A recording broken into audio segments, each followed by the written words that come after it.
ng Panginoon. Magandang umaga po sa inyong lahat. Tayo po ay nasa pagpapatuloy ng ating pong pag-aaral about the Lord's Prayer.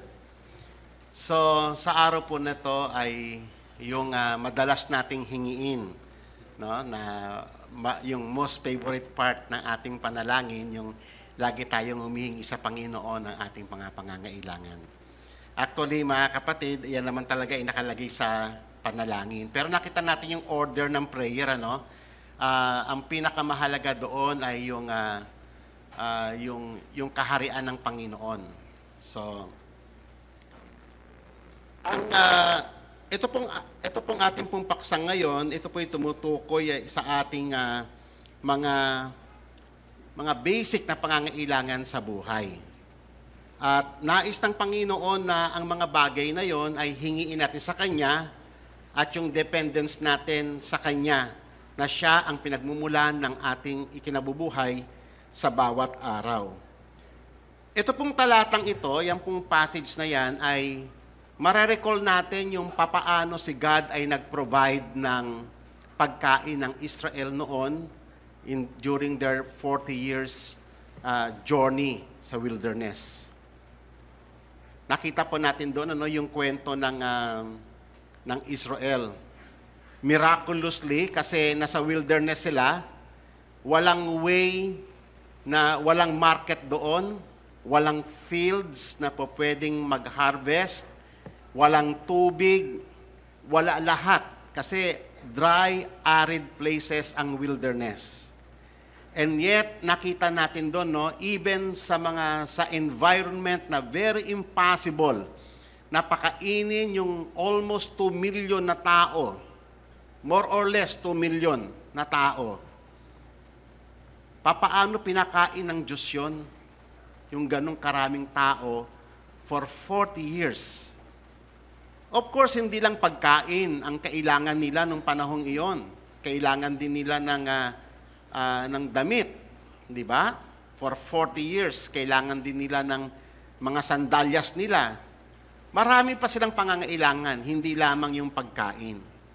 Pero ito pong ating pong paksa ngayon, itong give us our daily bread, hindi lang po siya partikular doon sa pagkain. Siya po ay tumutukoy sa lahat ng pangangailangan natin upang tayo ay mabuhay. So, hindi rito kasama yung luho, hindi kasama rito yung pagpapariband. So, mga bonus na lang ng Panginoon yan sa atin. No? Ang pinag-uusapan natin ay yung basic needs ng tao. Bagamat ang Diyos, nagbibigay siya ng bonus sa atin para mabigay din natin yung ating mga kapritso sa buhay. Okay? Pero, kung papaano ang Israel, kitang-kita natin yung kwento nila during the 40 years wilderness journey. Miraculously, pinakain ng Diyos. Biro mo, nare-recall ninyo yung kwento, di ba? Nagpadala ang Panginoon ng bread from heaven. Gigising sila ng madaling araw, kukuha sila ng yung sapat lang na kailangan nila para sa araw, talagang pati measurement, an omer. So parang isang maliit na jar yun. Alam ng Panginoon na yan ay sapat lang para sa iyong pamilya. Alam ng Panginoon, measured ng Diyos yung ating pangangailangan. Kaya kung tatanungin po natin, si God ba, concerned ba siya sa ating basic needs? Yes. Kung yung mga ibon nga na it seems na irrelevant sa atin, pinapakain ng Diyos, tayo pa kaya? Tayo pa kaya ng mga anak niya nakabilang sa kanyang tipan? Isipin po natin, mga kapatid, yung mga panahon na tayo ay mula noon hanggang ngayon, paano tayo sinustain ng Panginoon? Noon, ang liliit pa ng mga anak natin, nagsisipag-aral pa sa kolehiyo. Isipin ninyo, tapos ang liit pa ng income natin, nagbabayad pa tayo ng mga utang, yung iba naghahabol ng tseke, yung iba naghahabol ng Bombay. Di ba? And yet, na-survive natin yung mga panahong iyon. Paano natin na-survive yun? Miraculously. Hindi ba si God yun ang nasa likod ng lahat ng bagay? Sa panahon na may karamdaman ka, sa panahon na nagkasakit ka, naratay ka, na-hospital ka, nandun si God eh. Siya yung nagsusustain. So, wag nating ibibigay yung glory na yon sa iba. Si God yon. Sa buong buhay natin, sinustain tayo ng Panginoon. At ang Diyos ay tapat sa Kanyang mga salita. So, ngayon, balikan natin yung tagpo doon sa wilderness journey. Alam nyo, ang pagbibigay ng Diyos ng tinatawag nating daily provisions ay governed ng Kanyang batas. Sang-ayon po ba kayo doon? Hindi lang naman tayo tulad ng poultry. Alam niyo ba kung ano yung poultry? Pakainin mo ng pakainin. Wala kang i-demand sa kanya. Di ba? Kaya nga yung mga tao ngayon, napag-uusapan nga namin kahapon yung bakit sa panahon ngayon usong-uso yung mag-alaga ng mamahaling mga pet. Di ba? Ba't gustong-gusto ng mga tao mag-alaga ng mga mamahaling pet? Kasi wala ka namang responsibility doon eh. Di ba? Yung iba, ayaw na nila magkaanak for the sake na mag-alaga na lang ng hayop. Kasi doon wala kang ganong responsibility, pakainin mo lang eh. Walang moral demands. Di ba? So, ngayon, sa atin, tatandaan po natin, ang Panginoon ay faithful sa Kanyang provision. Pero, ito ay may kalakip na kautusan. Amen? Hindi tayo tulad ng poultry na bibigyan lang tayo ng feeds and then okay na, tapos na. No. Tayo ay mga anak ng Diyos. We are the people of the covenant. We are governed by the law of God. At ito ay kitang-kita natin doon sa may kwento ng manna from the wilderness. Sa Exodus chapter 16. Ngayon, dito, sabi ng Panginoon, nagreklamo yung mga tao, talagang ginutom talaga sila ng Diyos. Alam niyo ba sometimes, bakit ba minsan yung crisis ay dumarating sa buhay natin? Ayaw natin ng crisis, and yet, dinadala ka ng Diyos doon eh. Hindi po ba tayong lahat ay dumaan sa iba't ibang klaseng crisis sa buhay? Bahagi yun. Bahagi yon ng dealings ng Diyos sa atin. At bahagi yon ng pagpapalaki ng Diyos sa atin. Bahagi yon ng discipline ng Panginoon sa atin. Upang ang buhay natin ay mag-govern ng Diyos. Sanay tayo na tayo nag-govern ng buhay natin. Hindi po ba? Sanay tayo doon eh. We are the boss. Pero ngayong we are the people of the covenant, hindi na ganoon ang kwento. Ang lahat sa buhay natin ay governed ng Panginoon sa pamamagitan ng Kanyang mga kautusan. Okay. So, gaya ng sinabi dito sa may Exodus 16, nung ibinigay yung manna from heaven. Sige, nag-complain kayo ha, bibigyan kayo ng pagkain bukas ng umaga. At ang sabi ng Panginoon, behold, I will rain bread from heaven for you, and the people shall go out and gather a day's portion every day. Our daily bread. Parehas doon sa may Lord's Prayer. Magbibigay ang Diyos. That I may test them. Kasama ang pagsubok. Titignan ng Panginoon paano tayo mag-behave sa provisions ng Diyos. Whether or not they will walk in my instruction. So nakita po natin, kasabay ng revelation ng Diyos ng kanyang provision, kasabay ang pag-reveal din ng Panginoon ng kanyang kautusan. Okay. On the 6th day, when they prepare what they bring in, it will be twice as much as they gather daily. So, araw-araw lalabas sila, kailangan bago pumutok yung araw, nakapag-gather na sila ng manna from heaven. Kasi pag late na sila, tatamad-tamad silang bumangon sa umaga Hindi po ba usually ganun tayo? Tamad tayong gumising sa umaga kasi nga nagpupuyat tayo sa gabi. Hindi naman lahat na nagpupuyat may yung iba may mga kwento. Yung iba kaya sila napupuyat dahil nga may mga physical condition sila. May mga insomnia, may mga ganito, kaya hirap silang matulog. Kaya minsan sa umaga bumabawi sila. Okay. Pero yung in a normal condition, sa kanila, maaga kang gigising as part of God's discipline. Gigising ka ng maaga to gather yung provisions ng Panginoon sa kanila araw-araw. Kasi pag hindi ka gumising na maaga, wala kang kakainin for the day. Di ba? Ang galing, hindi po ba? Kasama ang discipline, kasama ang law ng Panginoon, kasama ang provision, kasama ang revelation ng Sabat. Okay? So sa principle ng Sabat, mag-gather sila for 6 days. Sa 6th day, doble ang provision. So that on the following day, on the 7th day, magpapahinga sila. Tuturuan sila ng Panginoon ng isang mahalagang principle ng buhay. Isang mahalagang principle ng buhay na matuto silang makinig sa tinig ng Panginoon. At hindi mag-rely sa kanilang sariling lakas o diskarte. Tayo yung mga taong maabilidad. Tayo yung mga tao na madiskarte sa buhay. Tayo yung mga tao na pag may pangangailangan ka, list na si God. At as much possible, hanggat may makakapitan ka, yung self-reliance natin o yung reliance natin sa ibang mga tao, yan ang priority sa atin.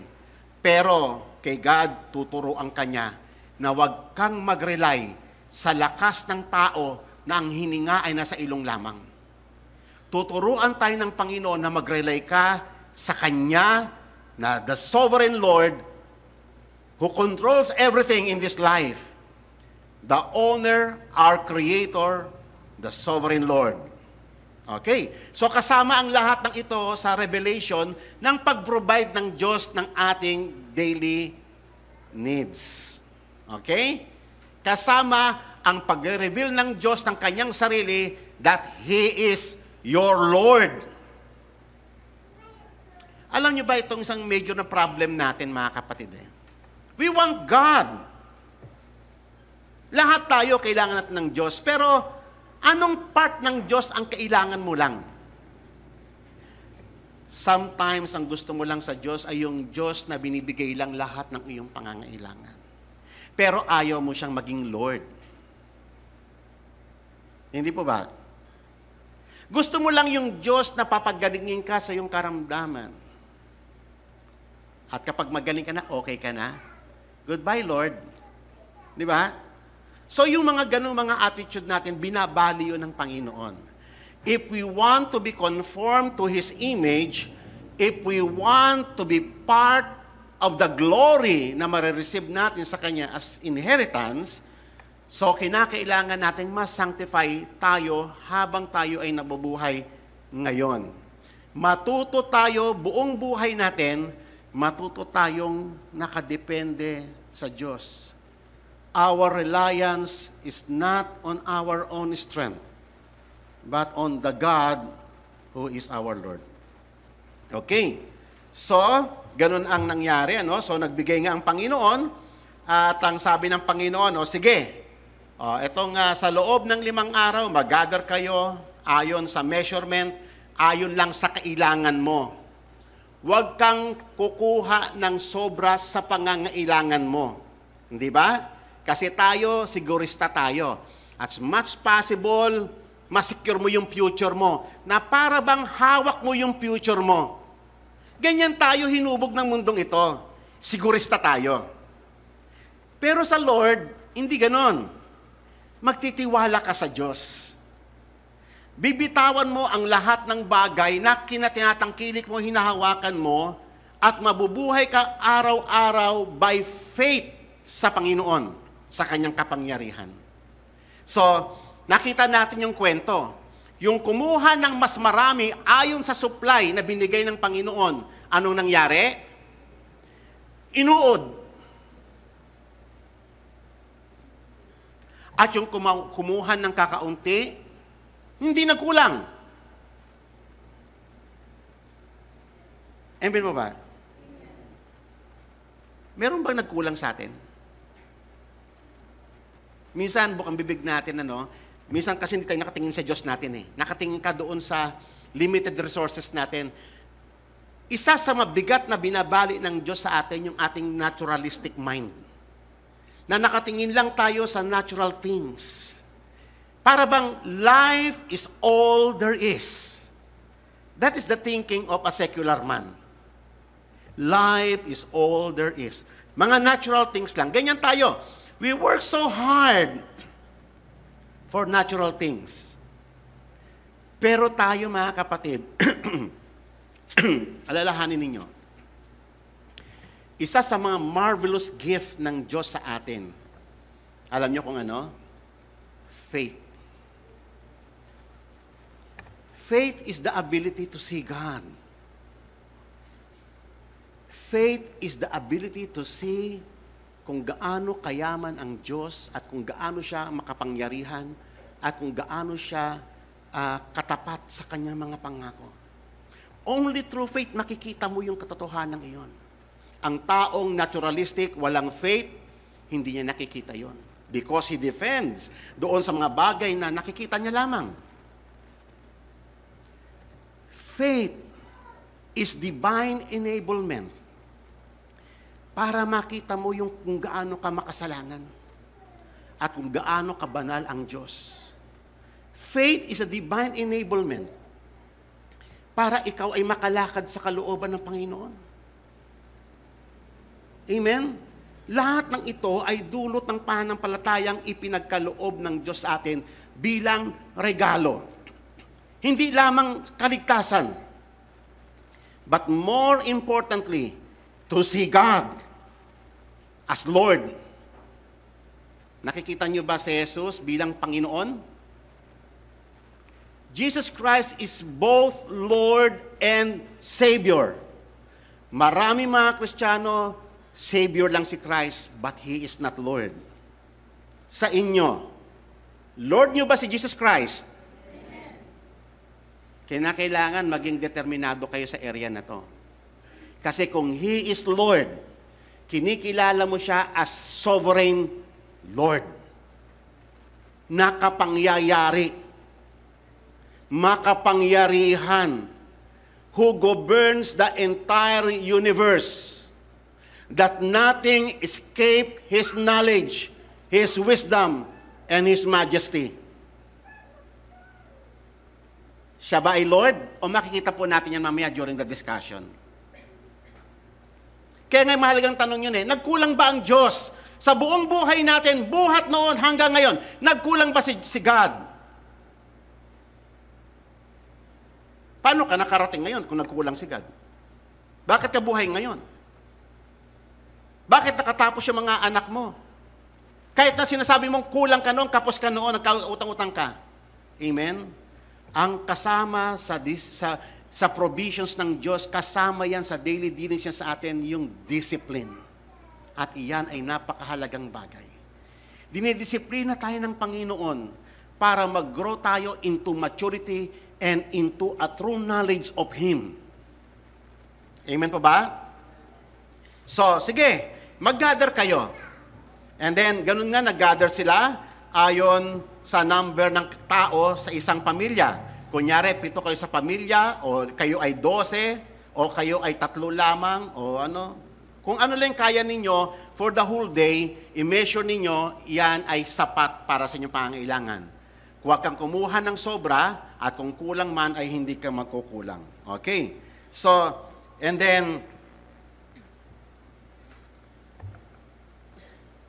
ano po ang tinuturo ng manna from the wilderness? Nakita natin yung mga shortcomings ng Israel. Unang-una, talagang binali ng Diyos yung kanilang self-reliance. Kitang-kita sa may kwento yan. Di ba? Yung paninigurista nila sa kanilang mga sarili, binali ng Diyos lahat ng iyan. Kaya nga, doon sa may, ano yung principle of life na sinet up ng Panginoon during the wilderness, provisions ng mana. Sabbath establishes the natural pattern of man's life for work and for rest. So may time na magtatrabaho ka, may time na papahinga sa Panginoon. Okay? Lahat ng ito, yung trabaho at ang pahinga ay parehas na governed by the law of God. Amen po ba? Hindi nagtatrabaho tayo ng by our own. Kasama natin ang Diyos. He is giving us all the strength. Pero programa ng Panginoon na magpapahinga tayo. Sapagkat ang literal rest o yung literal Sabbath ay nakapoint siya doon sa eternal rest na ibibigay ng Panginoon para sa atin. Okay? So the whole universe operates in the order of creation.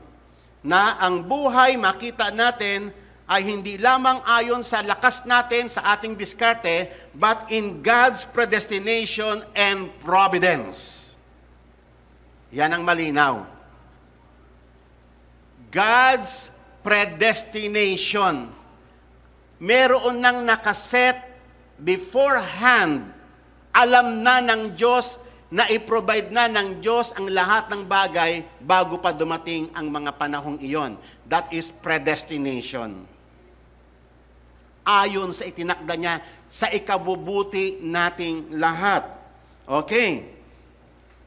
So ngayon, upang matuto tayo na ang confidence natin ay wala sa sarili nating lakas, but in the Lord's work. Amen po ba? Uulitin ko. So that yung confidence natin ay wag lamang sa ating sariling lakas o diskarte, kung hindi sa Panginoon, sa Kanya mga ginawa. Amen. So, yun po yung lessons na natutunan natin as a guiding principle patungkol sa buhay na kailangan natin araw-araw. Amen? Sabbath is a regular break in with time and the world. Man was forced to cease and rest on the seventh day, signifying that man's works and efforts to govern or control his life are not sufficient in himself.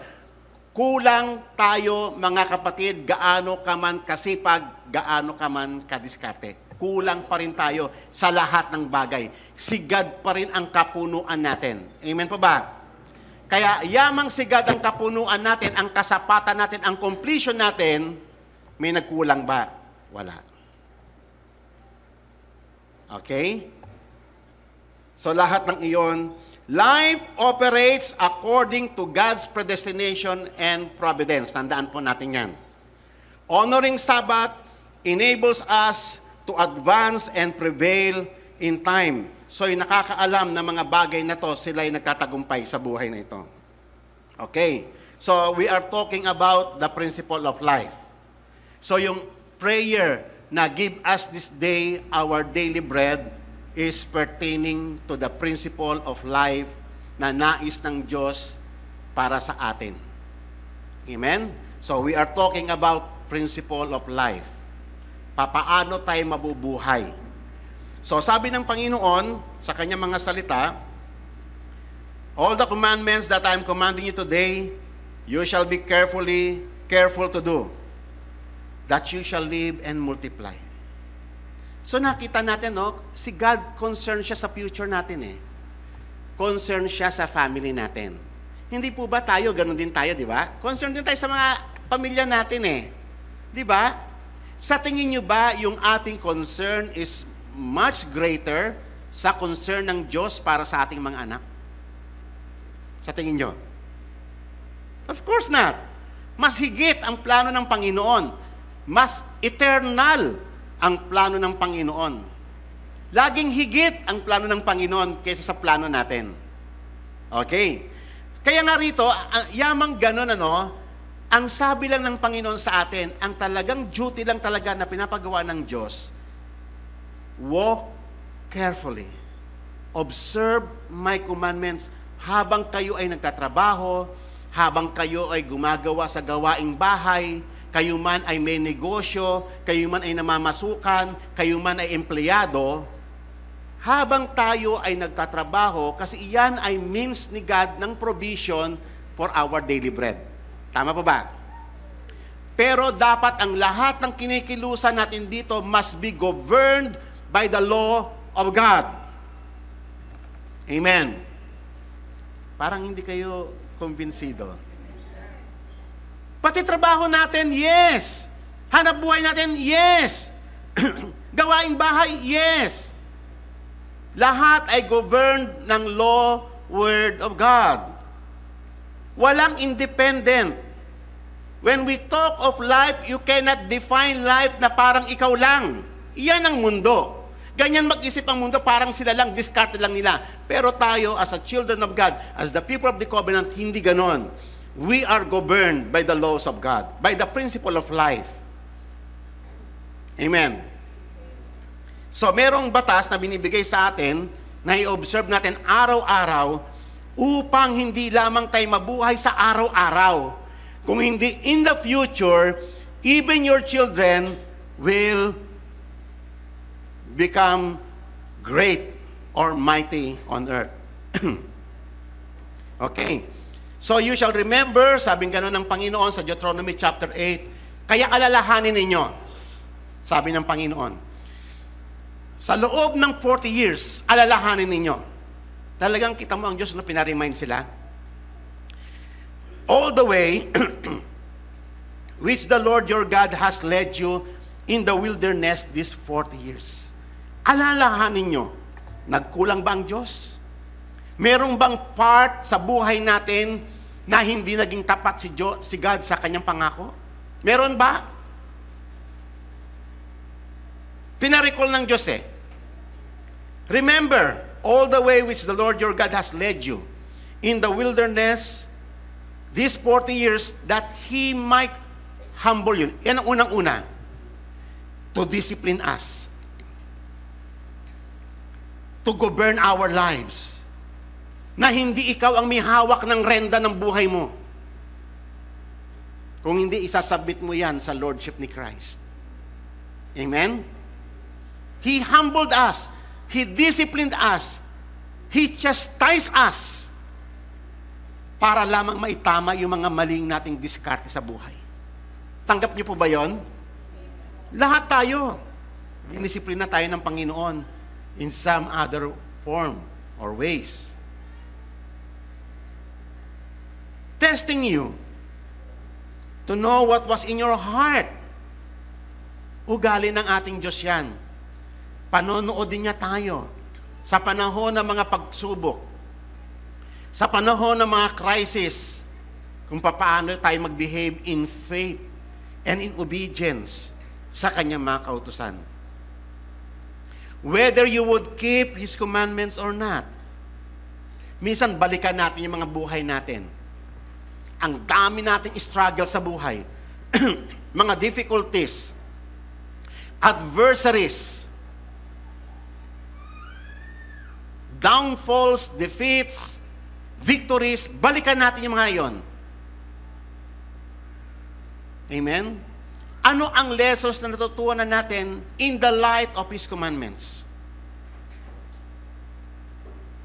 Balikan natin yon. Kasi ito pinaparecall ng Panginoon eh. Remember. Sabi ng Panginoon, He humbled you and let you be hungry and fed you with manna which you did not know. Sometimes ayaw natin sa yung kung ano lang yung na-provide ng Panginoon. Gusto natin more. Gusto natin maka-adapt sa mundo kung ano yung takbo ng mundo, yun yung ganun din tayo. Kaya minsan nagkakagulo-gulo ang buhay natin. Kasi tayo ang namimili ng buhay na para sa atin. Yung inaakala mo makakabuti sa'yo, in the end, nakasama pala para sa'yo. The ways of God is always good. Amen? He humbled us and let you be hungry and fed you with manna which you did not know, nor did your fathers know. At ito yung final message ng Panginoon. that He might make you understand that man does not live by bread alone. Ang buhay, mga kapatid, ay hindi lang yung kumain ka, yung matugunan lang yung pangangailangan mo sa araw-araw. It does not define life.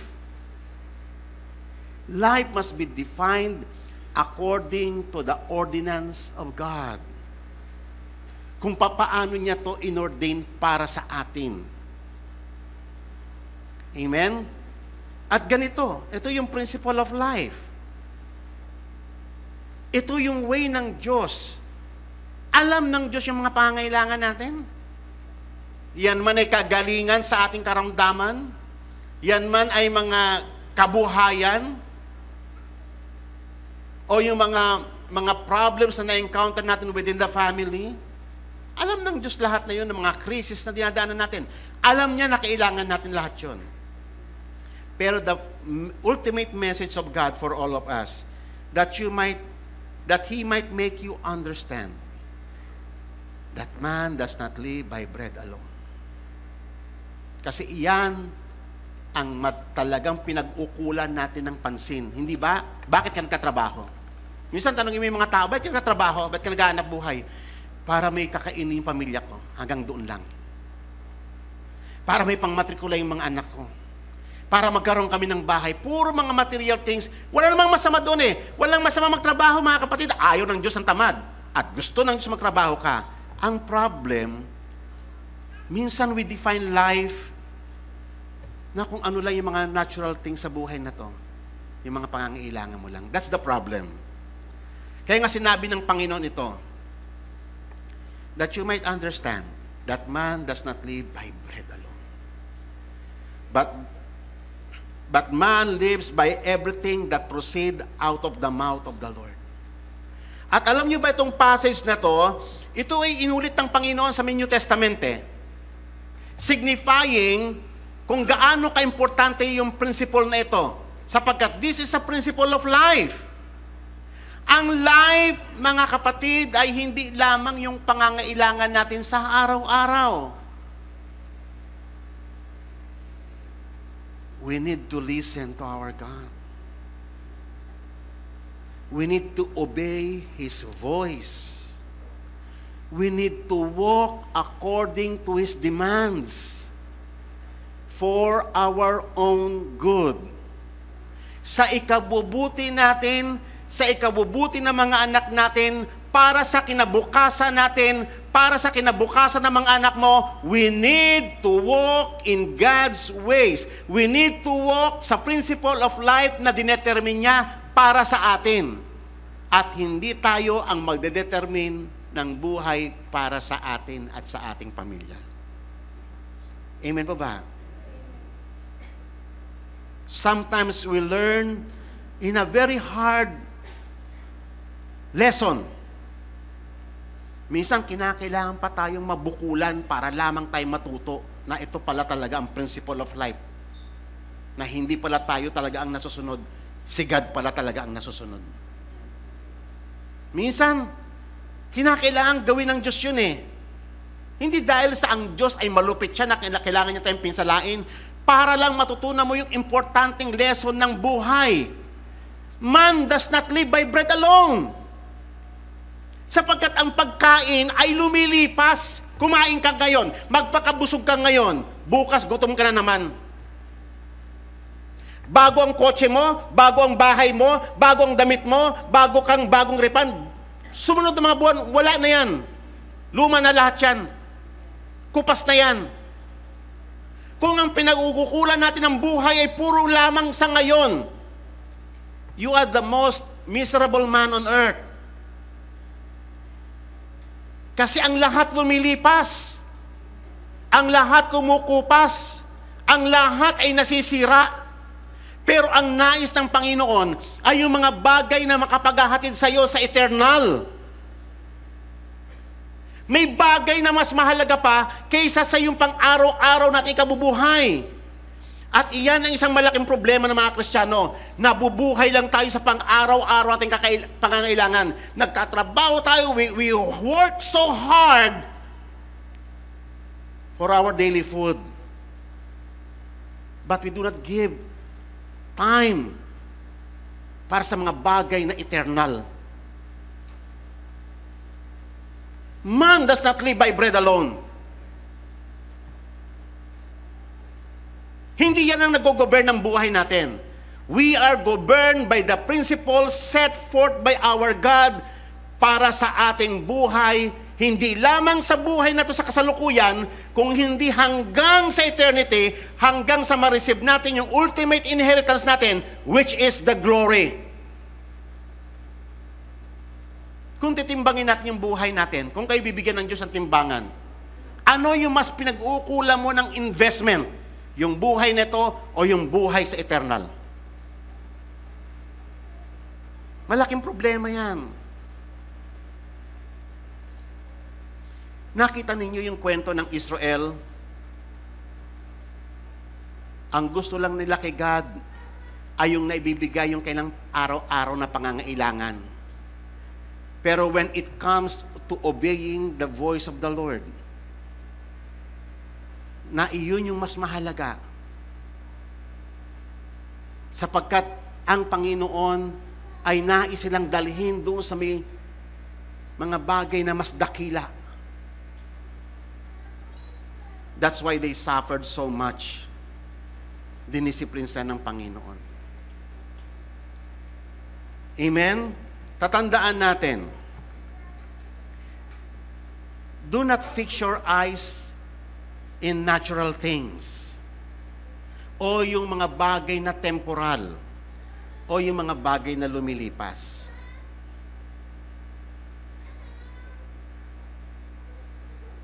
May bagay na mas mahalaga, mga kapatid, yung eternal life. Amen?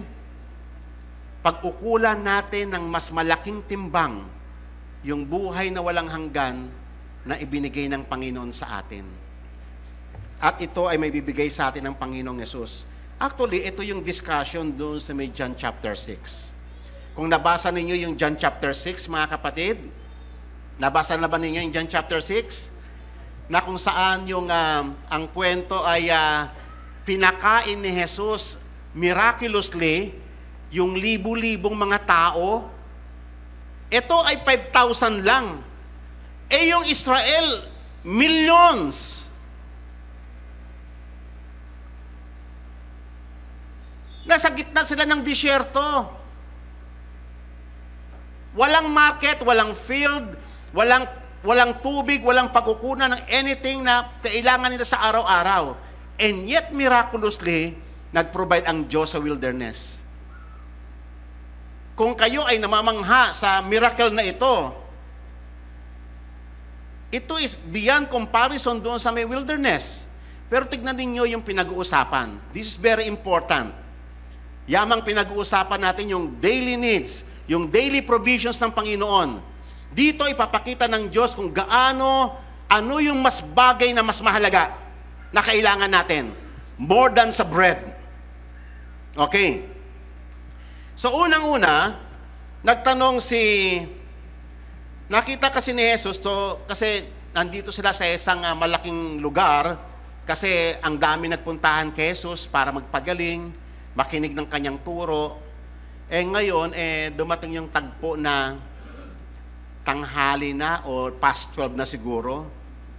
Siyempre, yung mga tao gutom na. So, alam ng Panginoon yung pangangailangan nila. Alam ng Diyos na hindi lamang healing ang kailangan nila.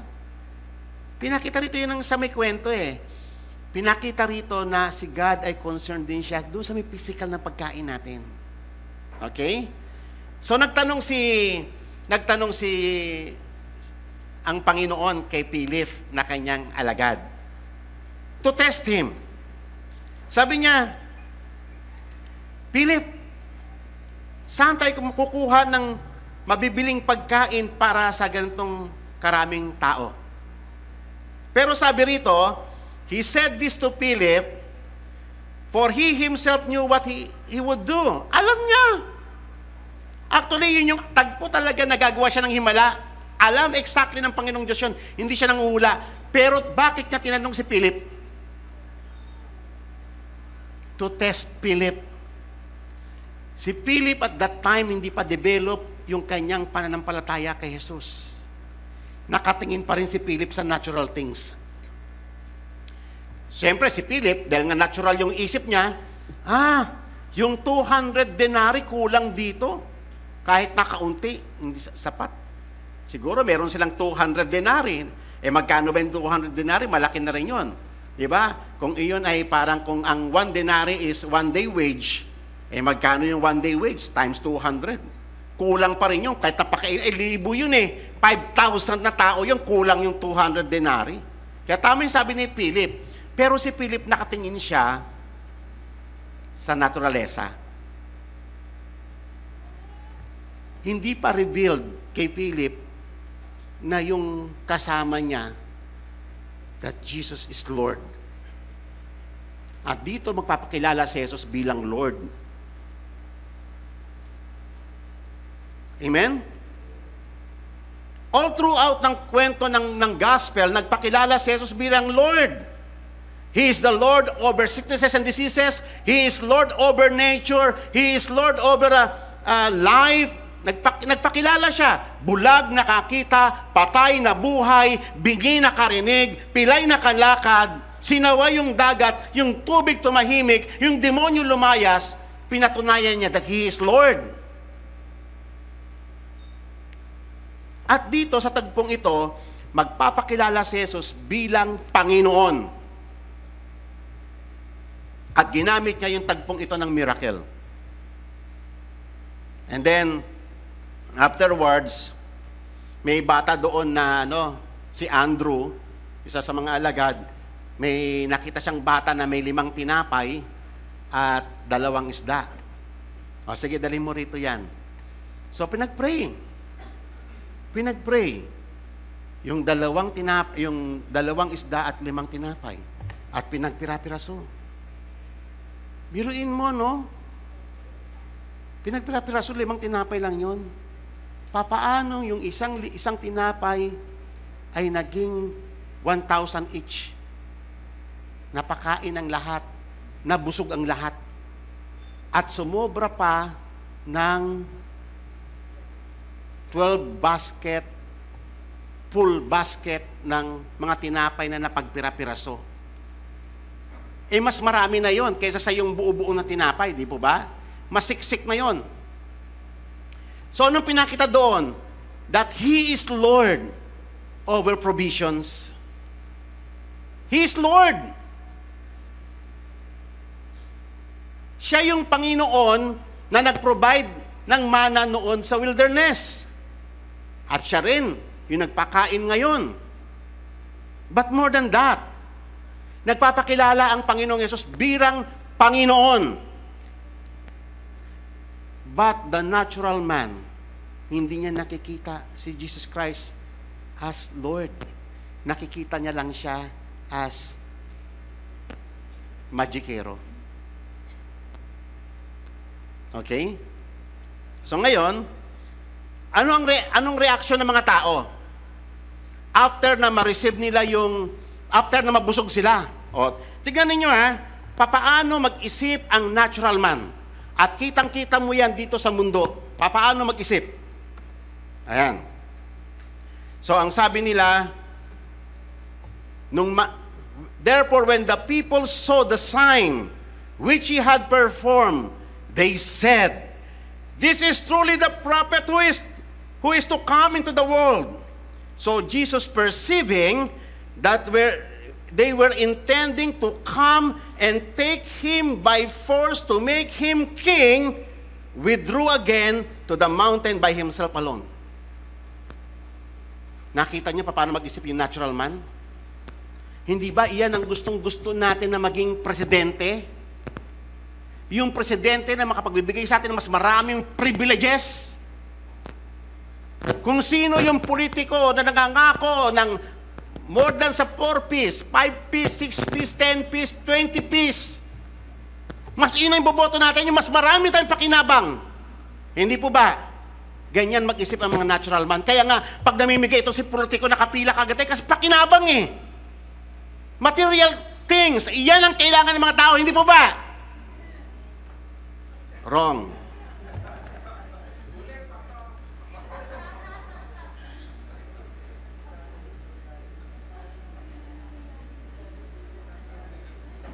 Yan ang gusto-gusto na, kaya nila gusto si Jesus, hindi dahil because He is Lord. Hindi dahil nakita niya that He is Lord, kundi ito yung leader na kailangan natin na makapagbibigay ng pangangailangan natin. Hindi lang purpose ang kayang ibigay ni Jesus. Hindi lang libreng scholarship. Hindi ba? Hindi lang funeral assistance ang kayang ibigay ni Jesus. Magicero tong taong ito. He can provide. Hindi ba? Ganyan mag-isip ng natural man. Nakatingin lang siya sa natural things. Pero hindi niya nakikita si Jesus bilang Panginoon. At iyon yung nais ni Jesus sa tagpong ito na makita nila. And then, so, ano ang nangyari?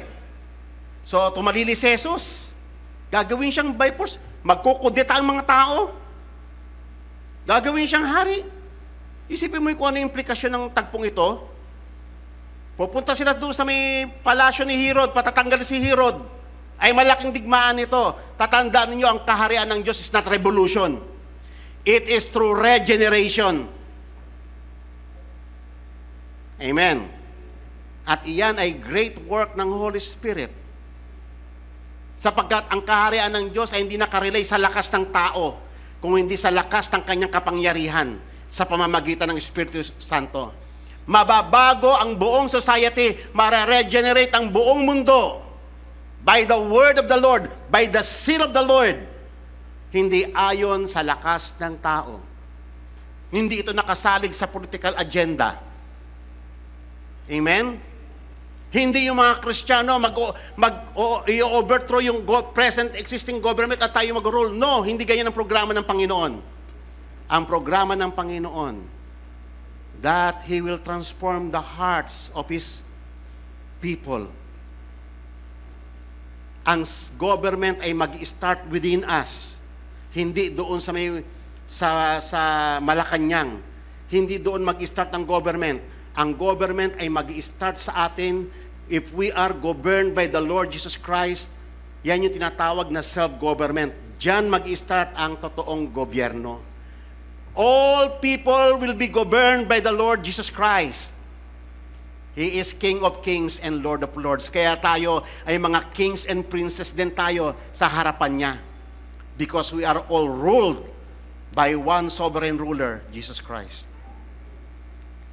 So ngayon, tumalili si Jesus, pumunta sa may bundok, nanalangin siya. Dahil nga, ang daming tao eh. And then, yung kanyang mga alagad, siyempre, gumagabi na, hinanap siya. Saan kaya nagpunta ang Panginoon? Nagbaka sakali sila, pumunta sila doon sa may Capernaum. O ito, imagine ninyo. Kunyari, ito yung Sea of Galilee.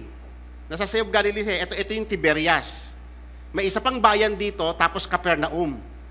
So, yung mga alagad niya, nag-travel sila from Tiberias hanggang Capernaum sa pagbabaka sakali lang kasi hindi nagpaalam sa kanilang Panginoong Yesus. Pero habang binabaybay nila sa gabi, lumakas yung hangin, lumakas yung alon, bigla na nakita nila si Jesus naglalakad sa tubig.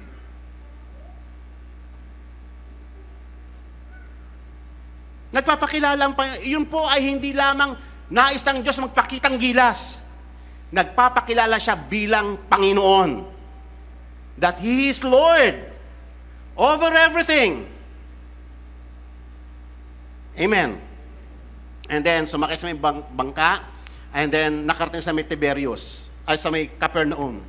The following day, yung crowd na gusto siyang gawing hari, kung saan nangyari yung miracle ng multiplication, hindi mapakali yung mga tao kasi gusto nga siyang gawing hari. Hinanap-hanap siya. So, nung umaga may dumating na bangka sa Tiberias, Sumakay din sila. Hinanap nila si Jesus, nagbakasakali sa Capernaum. So nakapunta sila ng Capernaum at nakita nila ang Panginoong Jesus. At ang sabi ng Panginoong Jesus sa kanila, sabi nila sa Panginoon, ito, Rabbi, paano ka nakapunta rito? Hinahanap-hanap ka namin. Hanap kami ng hanap sa iyo, Lord. Gagawin ka naming hari. Ikaw yung kailangan namin eh. Pero anong sagot ng Panginoon sa kanila? Ito ang sagot ng Panginoon sa kanila. Truly, truly, I say to you, you seek me not because you saw signs. Kasi kung yung sign ang nakita mo, makikita mo yung Lord na nag-supply din ng pagkain doon sa wilderness. That is an ultimate sign. But because you ate of the loaves and were filled, nakatiling lang sila doon sa natural things. At ito yung message ng Panginoon, do not work for food that perishes. Hindi lamang yung trabaho tayo na trabaho para mabuhay, para makakain ng ating mga anak. Hindi lang yan ang buong concern. Bagamat kailangan yan, kapatid. Amen? Pero hindi lang dyan nakakonfine ang buong buhay. It does not define the totality of life. Life is governed by the principles of life that God has ordained for all of us. Okay? But for food that endures to eternal life, ang concern ng Diyos ay hindi lamang isupply yung pangangailangan natin sa araw-araw na material, but kaakibat doon ay ang pagkain na talagang kailangan ng ating kaluluwa upang marating natin yung pangako ng Diyos sa eternity. Amen. Sige, kumain ka ng kumain ngayon. Kain tayo ng kain hanggang sa tayo mamatay. Hindi ba? Mamamatay ka rin naman kahit na kumain ka ng kumain eh. Mamamatay ka pa rin. Pahina ng pahina ang katawang ito habang tayo tumatanda. Hanggang sa darating ang time, ayaw mo na rin kumain. Ang concern ng Diyos ay mas dakilang bagay, mas higit pa sa mga physical food na lubha nating pinag-uukulan ng pansin na para bang iyon na lang ang buhay. Life is all there is. Kaya nga't minsan na alam nyo, mas grabe yung ating dedication sa trabaho natin kaysa sa dedication natin sa gawain ng Panginoon eh. Ganun kasi natin tinitimbang. Kasi doon sa may trabaho natin, may pakinabang ka nakukuha kasi may bonus ka, malapit na bonus, may lapit na, may increases pa. Doon tayo nakatingin eh. Pero hindi natin nakikita, kung i-evaluate natin, mas dakila, mas higit kaysa sa beyond comparison, yung nais ng Diyos na ibigay sa iyo. It is more than life.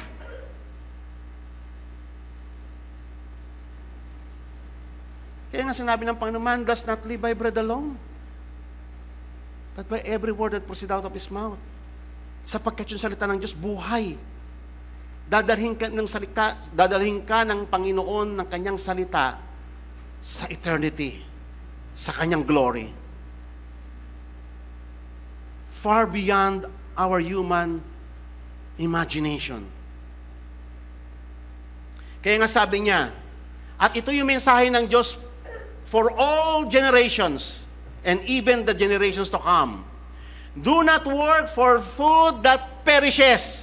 Huwag lamang yan, bagamat kailangan yan, but also work for food that endures to eternal life, which the Son of Man give to you, for on Him the Father God set His seal. Amen? Si Jesus lang ang makapagbibigay nun. Mahalaga ba sa inyo yung eternal life? Mahalaga ba sa inyo yung promise ng Diyos na dalhin ka sa eternity? Kasi ayon sa salita ng Panginoon, ang lahat ng bagay masisira eh. Kukupas ang lahat ng dito eh. Mapaparam ang daigdig. Ang lahat ng kinahumaling natin, mapaparam lahat ng iyan. Sinabi na yan sa may gospel. but the word of the Lord will endure forever. Amen. Life is more than sa mga material things. Life is more than sa mga material possessions o mga material needs na kailangan natin sa araw-araw.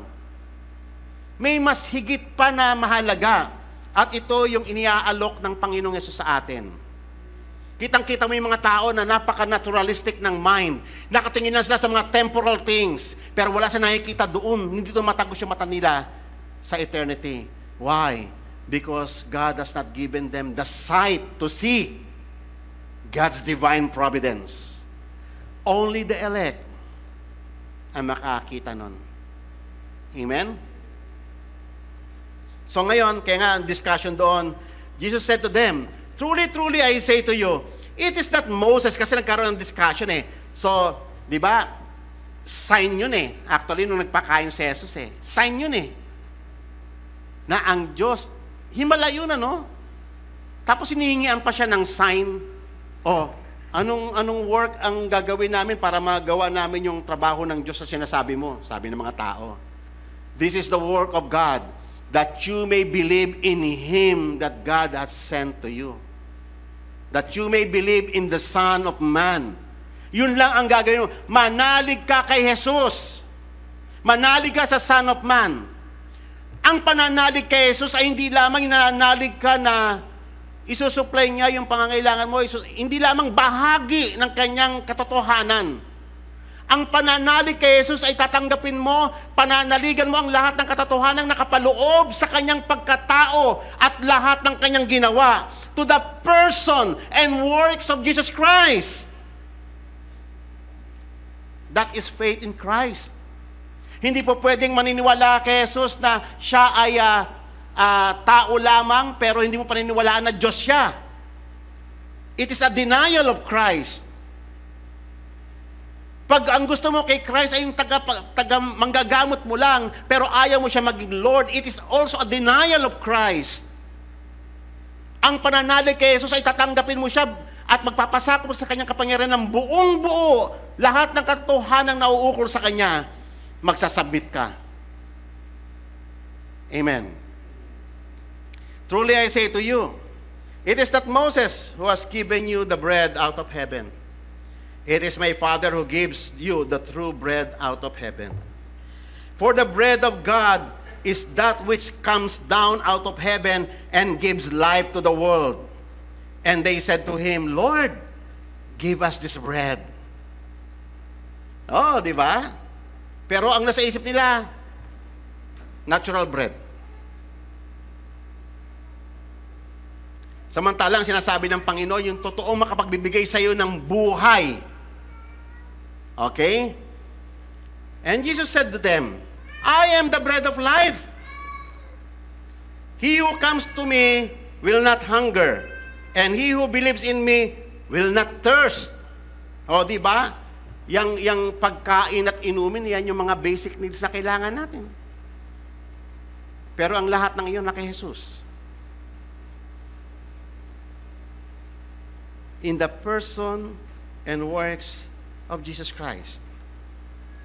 But I said to you that you have seen me, and yet you do not believe me.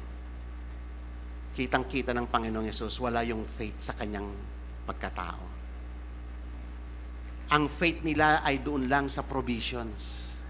Pero wala silang faith doon kung sino si Jesus na gumawa ng signs na yon. At iyon ang nais ng Diyos. Kayo ba nakikita niyo si Jesus? O ang nakikita niyo lang sa Kanya yung Kanyang yung mga himala lang? Ha? Ano nakikita niyo kay Jesus? Nakikita niyo siya as Lord?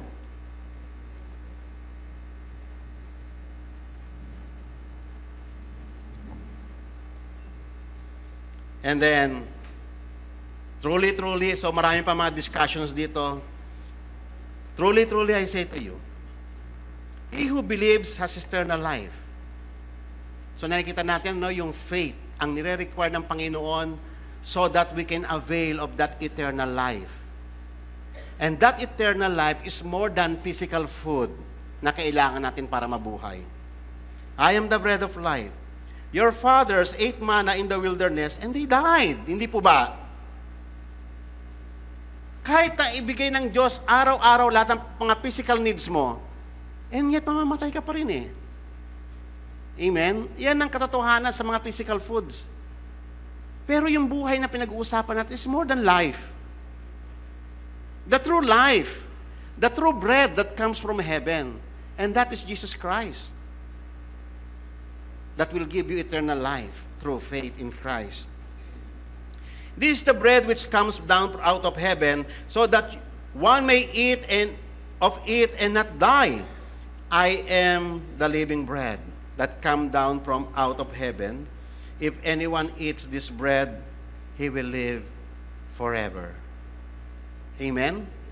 So, ayan po yung pinag-uusapan kay Nay. Ang buhay ay hindi lamang puro physical aspects. Amen? Ang buhay, uulitin ko, ay hindi lamang puro mga temporal things. Okay? Ngayon, alam nyo mga kapatid, no, eksaktong-eksakto yung pinag-uusapan doon sa John chapter 6, iyan din yung pinag-uusapan doon sa Isaiah 55 eh. Tingnan niyo yung statement. Actually, tumutukoy ito kay Jesus. Sabi doon sa may verse 1, "Come, everyone who thirst, come to the waters, and he who has no money, come buy and eat. Come buy wine and milk without money and without price." Wow! Libre! Hindi ba si Jesus ilang beses na nawagan? Lahat na nauuhaw, uminom sa akin, lumapit sa akin. Pero alam mo, ang sabi ng Panginoong Jesus sa may John chapter 5, "But you are not willing to come to me." That's the problem of the unbeliever. Willing sila na doon sa blessing, sa material blessing, kaya nga minsan, no, tayo, we always wanted to pray doon sa mga unbelievers. Di ba? Minsan, pag na-invite tayo, pag-pray mo nga ako, pastor, kasi birthday ko ngayon eh. Oh, anong gusto mo? Ang gusto niya, puro mga, alam mo yung, ano yung long life, happiness, di ba? Health, good health. Pero yung si Jesus ay maging Lord, pastor, ibang usapan na po yan.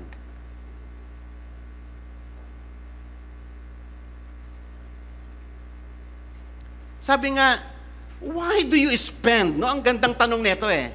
Why do you spend your money for that which is not bread? And your labor for that doesn't satisfy you. Hindi ba ganun tayo? Minsan tuwang-tuwa tayo, marami tayong bonus, maraming tayong pera, kumita kang ganito. Pero saan mo ginugugol? Sa mga bagay na hindi naman talaga nakapagsatisfy ng kaluluwa mo. Minsan nakakalimutan may kaluluwa ka eh. Ang akala mo lang, physical ka lang na buhay na kinakailangan mo lang ito, kailangan kong ipaderma ito, kailangan kong ipariband ito, kailangan naka-brace ako, kailangan may bagong akong gadget. Doon ka nakatingin sa mga bagay na pero hindi mo nakikita yung kaluluwa mo. May pangangailangan din ang kaluluwa mo.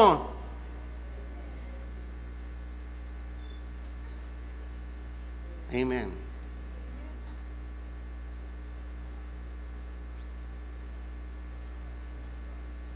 Kawawa yung kaluluwa.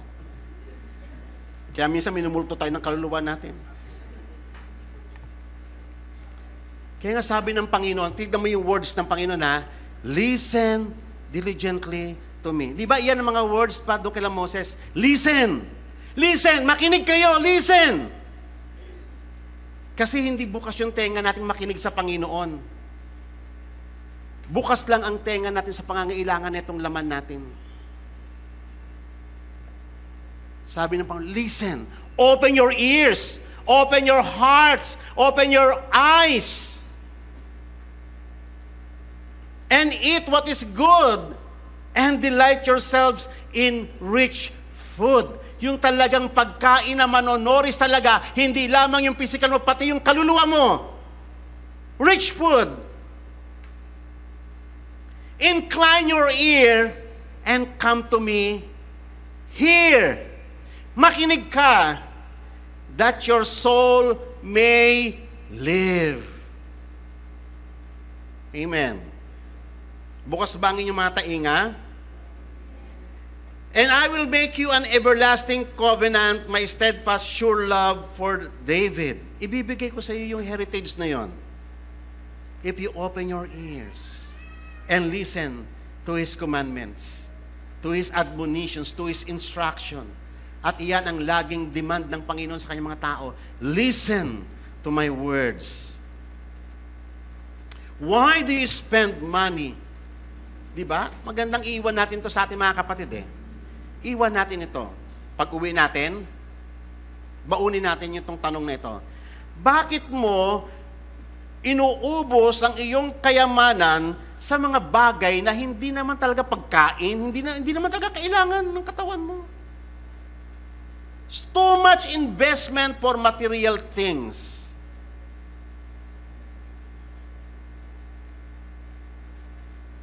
Amen. Minsan may kotse ka na, gusto mo pa mas maganda pang kotse kasi may lumabas na modelo. Dahil may pera ka naman, bili ka pa ng ano. Pero may bagay na mas mahalaga pa doon eh. Yung kingdom of God. Kaya nga sabi ng Panginoon, seek ye first His kingdom and His righteousness, and all these things shall be added unto you. Yung order ng priority natin, meron tayong problema doon. And your labor for that which does not satisfy. Grabe yung pagpapagal natin kung magtrabaho tayo. Yung mga negosyante, gigising na madaling araw, uuwi na ng pagod na, yung magtatrabaho, overtime pa doon, kalimutan niya na yung Sabbath day, kalimutan niya na yung mga obligasyon niya sa Panginoon, basta kumita lang siya ng kanya, magkapag-overtime kasi naghahabol siya para mas malaki yung kasi ngayon ay double pay, kailangan kumita ng pera. Kahit na ilagay niya at risk yung salita ng Panginoon, na which is pinaka-importante, yung makinig sa Panginoon. Kasi ang pag-value niya sa salita ng Panginoon, ganyan lang. Pero yung value niya doon sa kanyang trabaho, ganito, kasi yung nakikita niya, may mas malaki makikitain ko rito eh. Ganyan tayo ka-short-sighted. Dinidim natin na mas mahalaga yung material things kaysa sa eternal things. Amen? So, in conclusion, ano yung natutunan natin sa prayer na ito na binigay ng Panginoon na give us this day our daily bread? Ano yung mga pinag-usapan natin? Dalawang klase ang pangangailangan natin para mabuhay. Merong physical at meron ding spiritual. Amen po ba? Yung physical ay temporal lang. Pero yung bagay na inaalok ng Panginoon sa atin ay eternal. Parehas yan na concern ng Diyos. Parehas siya na nais ng Diyos na matanggap natin. Kung mahalaga sa atin, kung binibigyan natin ng so much attention ang mga material things, then, well, good. That's good. Pero mga kapatid, bigyan mo rin ng importansya itong Kaya nga malaking bagay sa atin yung tumupad sa panawagan ng Panginoon, yung maglingkod sa Kanya, yung mag-aral ng Kanyang mga salita. Tayo nga, wala na tayong time magbasa ng Bible eh. Buti pa nga teleserye, talaga nasusubaybayan natin. Pero yung Bible, nakakaawa, parang kulang na lang kumuway sa iyo ang mga pages ng Bible eh. Amen. Pati panalangin, wala na. Amen. Maraming bagay mga kapatid na dapat ang ituwid hanggat nasa sa atin pa ang habag ng Panginoon. Amen? Parehas natin kailangan yan. Ang Diyos ay nagkikare sa atin. Tatandaan po natin.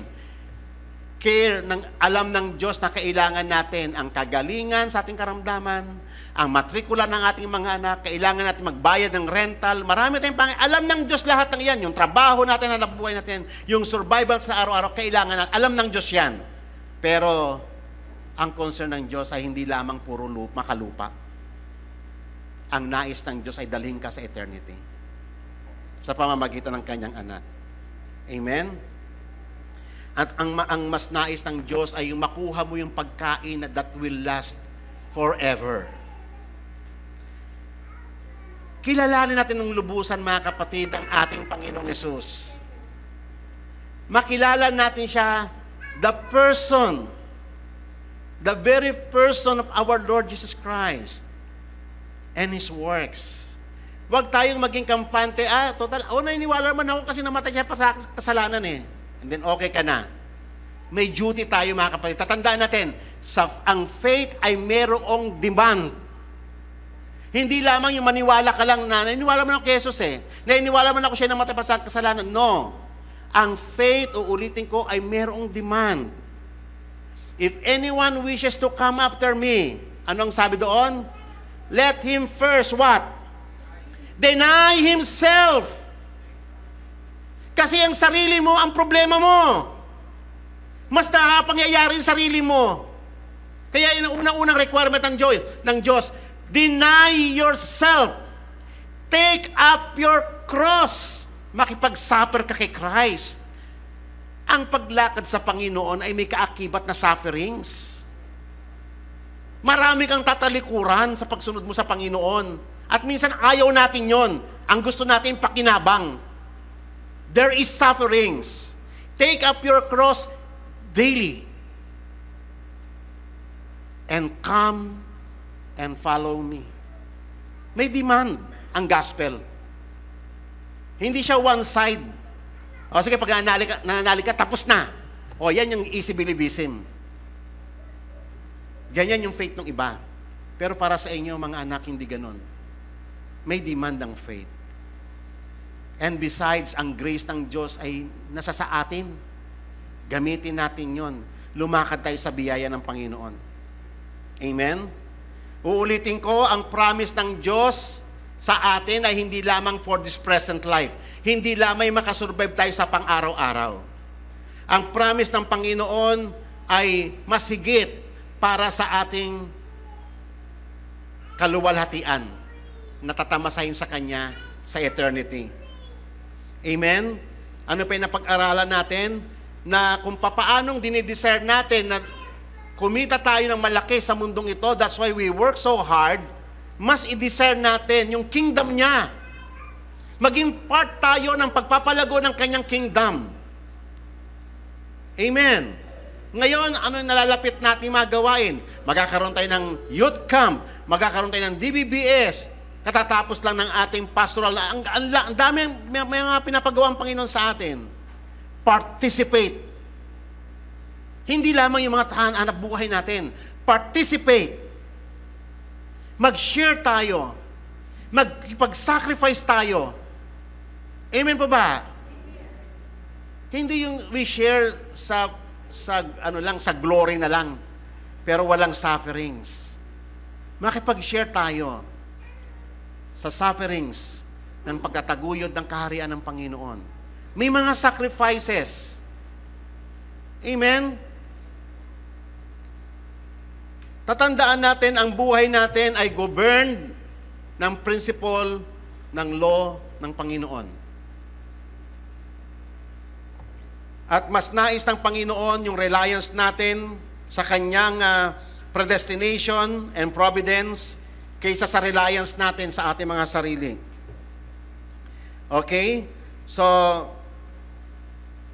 ang pinakamahalaga, mga kapatid, sabi nga sa John chapter 17 verse 3, this is eternal life, that they may know you, the only one true God, and the Son whom you have sent.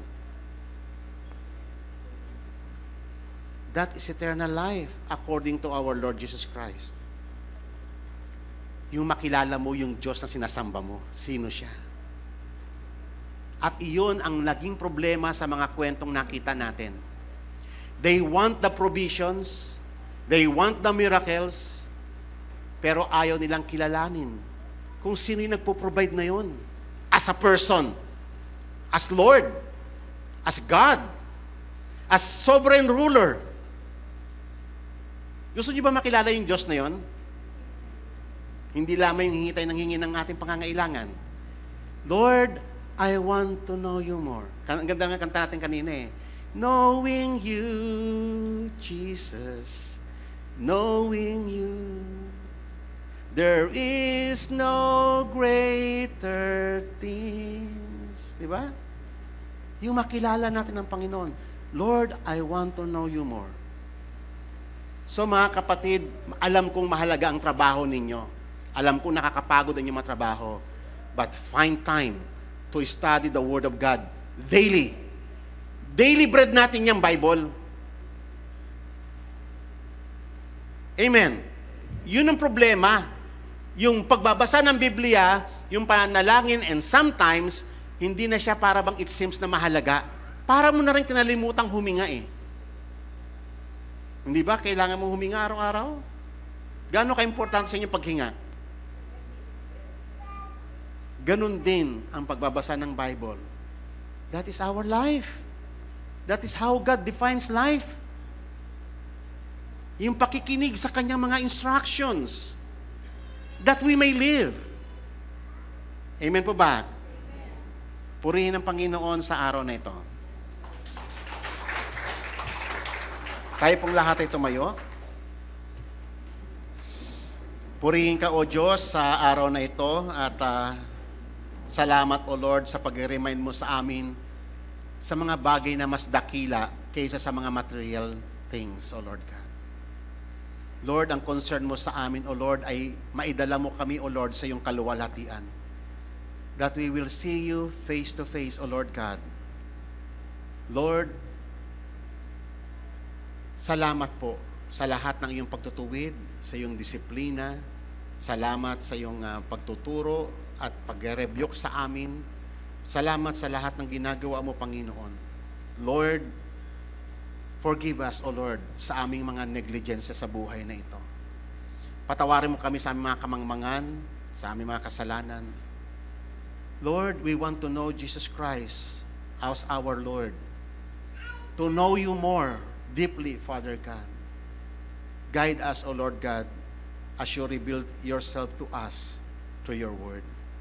Bless us, O Lord God, as we partake the Lord's Supper today.